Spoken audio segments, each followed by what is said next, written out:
Ce point d'interrogation, c'est les origines de la vie, les origines du monde aujourd'hui, sur ce sol, sur cette terre aride, avec la vie qui revient.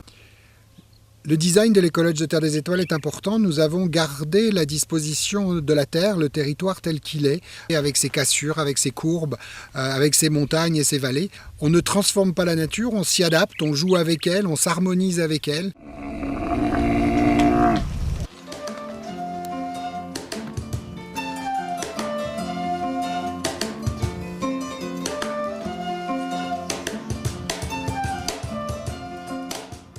Les animaux de la ferme dans l'écologe de Terre des Étoiles jouent un rôle important. Les poules, par exemple, ne sont pas forcément pour la viande, mais elles vont nous fournir les œufs. Et puis les poules vont aller picorer un peu partout dans le verger et en même temps, elles vont, par leur déjection, apporter du fumier naturel.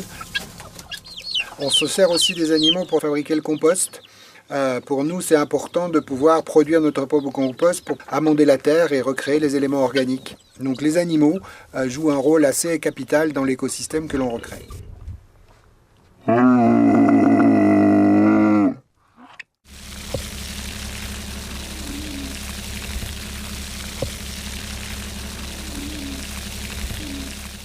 Alors, le jardin de Terre des Étoiles, c'est l'idée de faire pousser un vrai jardin légumier, ici en pleine terre aride et complètement sèche.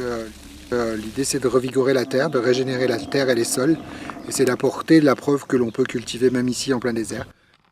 Il n'y a qu'une recette qui contient 2 éléments, l'eau d'abord parce qu'elle est indispensable, et le travail de l'homme. L'eau vient d'où? On a un puits là-bas, hier côté à Ah, c'est un puits? C'est un forage. Un forage Ouais. Profond? Profond, à 100 mètres. 100 mètres? 100 mètres. C'est le désert. Mais il y a beaucoup d'eau. Déjà maintenant, c'est bien. On fait l'arrosage normal. J'ai pas remarqué aucun début qui diminue. On utilise que les produits bio.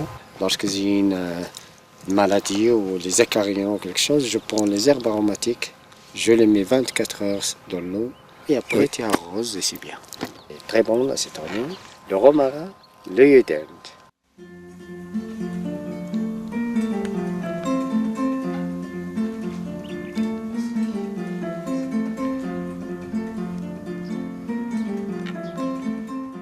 Le verger de Terre des Étoiles, c'est 140 arbres fruitiers. Et déjà, après 2 ans et demi de mise en culture, les premiers fruits, des premiers citrons, des premiers brugnons. Donc une expérience pour nous, pilotes, et qui est en train de réussir.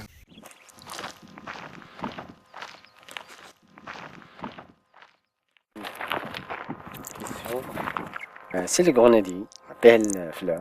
Donc, cette année, on aura le fruit du grenadier. C'est la première fois que je vis ça. Ça m'a fait plaisir. Là, on a planté beaucoup d'arbres là. C'est des palmiers datés. On les met ici. On met des jarres, des petites jarres. Et c'est une technique ancienne. J'ai trouvé mes parents, ils font ça. C'est plus que 5 jours et l'eau, il reste encore. Donc ça filtre doucement. Donc tu peux laisser comme ça 15 jours et après tu jettes l'eau et tu laisses. Nous sommes tout en bas de l'écologe de Terre des Étoiles, dont la rivière. Une rivière où il n'y a de l'eau que quand il pleut. Et à chaque orage, cette rivière se remplit. Et nous avons créé derrière moi un barrage. Il y a maintenant 2 mois, nous avons fait les premiers essais, les premiers tests de rétention d'eau. Pour nous, c'est positif. Nous avons réussi à avoir de l'eau quelques jours. Et surtout de charrier du limon, de charrier de la matière organique et de la récupérer. Donc nous aurons ici une réserve d'eau naturelle, ou en tout cas d'humidité, un peu plus longtemps que sur le reste du domaine.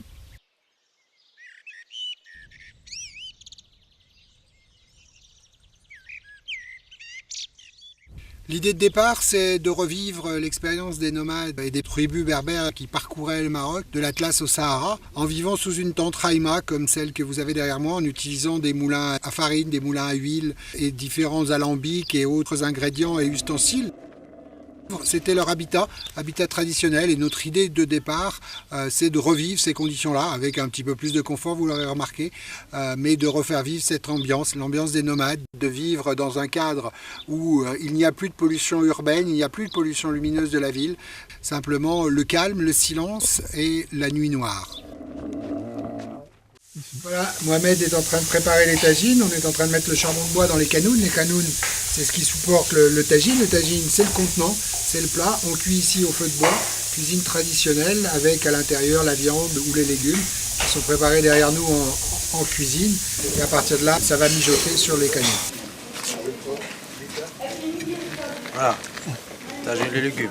Ça c'est tagine de bœuf. Le tagine va mijoter jusqu'à 8 heures ce soir, le temps du dîner.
Merci.